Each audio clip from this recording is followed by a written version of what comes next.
আজকে আমি রেস্টুরেন্টের স্টাইলে চিকেন দিয়ে শাহী হালিমটা তৈরি করব।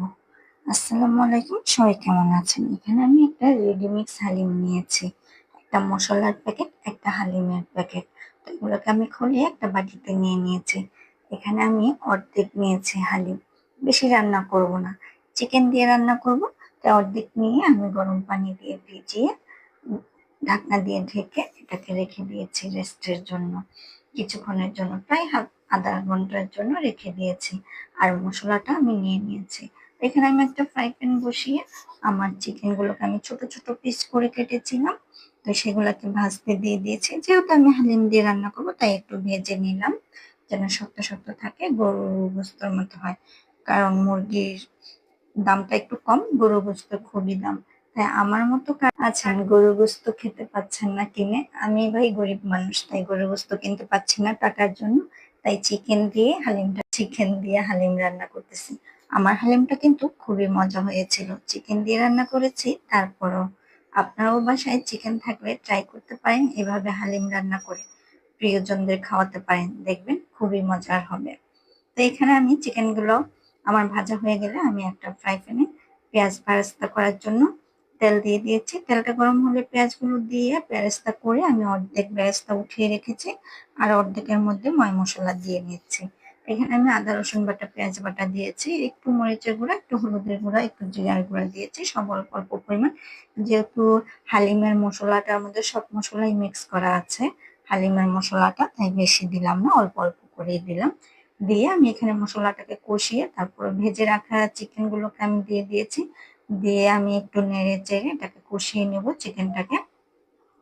কষানো হয়ে গেলে আমি এখানে হালিমের মশলাটা অর্ধেক দিয়ে দিব, আর অর্ধেক পরে দিব। তো দিয়ে আমি এখানে আরেকটু নেড়ে চেড়ে তারপরে 1 কাপের মতো পানি দিয়ে আমি চিকেনটাকে কষিয়ে নিব। আমি চিকেনটাকে নেড়ে চেড়ে কষিয়ে নিচ্ছি। আমার চিকেনটা কষানো হয়ে আসতেছে। তো কষানো হয়ে আসলে আমি এখানে হালিমটাকে ভিজিয়ে রেখেছিলাম, সেই হালিমটা দিয়ে দিলাম। দিয়ে এটাকে খুব ভালো করে কষিয়ে নিতে হবে হালিমটাকে, কারণ এটা চাল আর ডালের গুঁড়া দিয়ে হালিমটা তৈরি হয়। তো এখানে আমি ভালো করে নেড়ে নেড়ে কষিয়ে নিচ্ছি যেন লেগে না যায়। আমি প্রচুর পরিমাণ পানি দিয়েছি, এখানে প্রায় 3-4 কাপের মতো পানি দিয়েছি, গরম পানি দিয়েছি। হালিমটা ভালো করে সিদ্ধ করে তারপর শুকিয়ে নিব, এর জন্য আমি পানিটা দিয়েছি অনেক পরিমাণ। তো এটাকে অনবরত নাড়তে হবে প্রায় 40 মিনিট পর্যন্ত, এটাকে নেড়ে রান্না করে নিতে হবে।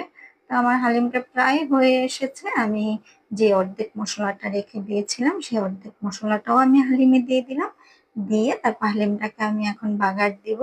এখানে বাগার দেওয়ার জন্য আমি অল্প পরিমাণ রসুন কুচি নিয়েছি আর পেঁয়াজ কুচি নিয়েছি।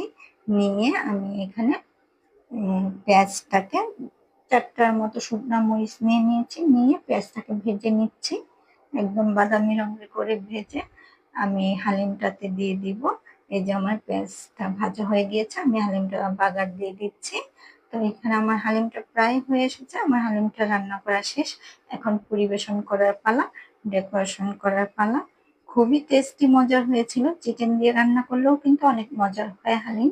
তো আমি এখানে পেঁয়াজ বেরেস্তা দিয়ে দিয়েছি বাটির মধ্যে হালিমটা নিয়ে।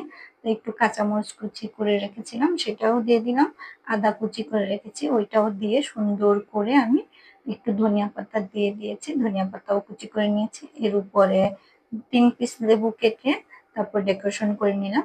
আমার হালিমটা কিন্তু খেতে খুবই মজার, দারুণ হয়েছিল। আপনারাও চাইলে বাসায় ট্রাই করতে পারেন এভাবে হালিম রান্না করে। আজকের ভিডিওটা এই পর্যন্ত, সবাই ভালো থাকবেন, আল্লাহ হাফেজ।